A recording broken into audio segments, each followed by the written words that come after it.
Lumentza Leizeko grabatua. Batzuetan gertatzen da, margolari baten museoan bere tailerra ere erakusgai izatea, eta tailerrean bere lanaz gain lanabesak. Pintzel gogortuak, lientzoari eusteko astoa, hortzore odien modura atzekin behin eta berriro zanpatu eta zimurtutako olio oditxo xar erabiliak. Margolariaren atorra zikina ere hantxe egongo da, agian, esekitoki batean zintzilik. Artista hamaiketakoa egitera atera eta edozein unetan itzultzear balitz bezala. Eta pintore ezagunen etxe museoetako atelierretan sarri-sarri topatzen dugun beste klasiko bat hauxe da. Pintorearen paleta, kolore ezberdinak nahastearen nahastez, artelan impresionista bihurtua berau. Lientzoan betikotu aurretik, paletan egiten zituelako sarritan margolariak probak. Pintorea hil ostean, koloreak nahastea beste helbururik ez duen, egurz xafla xumeak artelanaren maila beregana lezake. Ez baitago kuadrorik paleta adina egondenik artistaren eskuetan, ezta? Urteetako pintura geruza lehorrak bertan. Margolariaren sasoi ezberdinetako apeten lekuko. Paleta hori, pintorearen maletatxoan ibili da, batera eta bestera, eta maisuaren sekretu guztiak dakizki. Pintorearen koloreen autobiografia bat, horra zer den, bi alde dituen txanpona. Lan tresna da batetik, bere gustuen salatzailea bestetik. Beste horren beste esan liteke Lea Artibain, Lumentza Leizean topatutako pieza honi buruz ere. Txipia da paleta baten ondoan, askoz txipiagoa.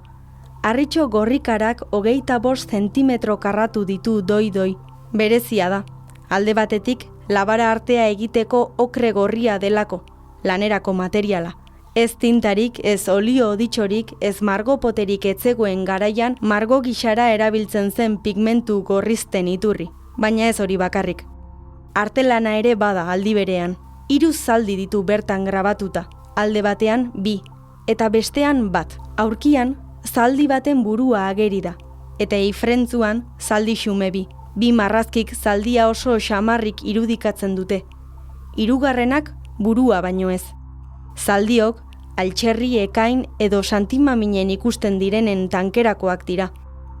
5 zentimetro inguruko pieza hau, 3 zatitan apurtuta aurkitu zuten Jose Miguel Marandiaran, Telesforo Aranzadi eta Enrique Egurenek 1927. Egun, Bizkaiko Arkeologia Museoan dago. Artistak, hala deitzea zilegi bada, okrea ateratzen zuen harritxoaren atzeko aldetik eta marrazkitxoak egiten zituen beste aldetik. Zaldi hauek irrintzi egiten digute antzinatetik.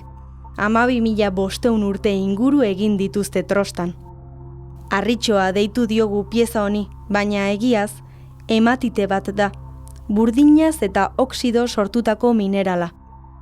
Lanabes oro bezala, eramangarria da, eta arte igigarria deitzen zaion horren baitan sailkatzen da honen bestez. Auto baten giltzak eramateko giltzari baten tamaina du gutxi gora bera. Aixe sartzen zaigu esku aurrean. Fetitxea da eta lanabesa, ezeri uko egin gabe, marrazkia eta okrearen iturria, biak bat. Okreak ezagutzen diren pigmentu antzinakoenen artean daude, eta muralak egiteko erabiltzeaz gain, sendagarri bezala ere baliatzen ziren, zauriak itxi eta kauterizatzeko adibidez.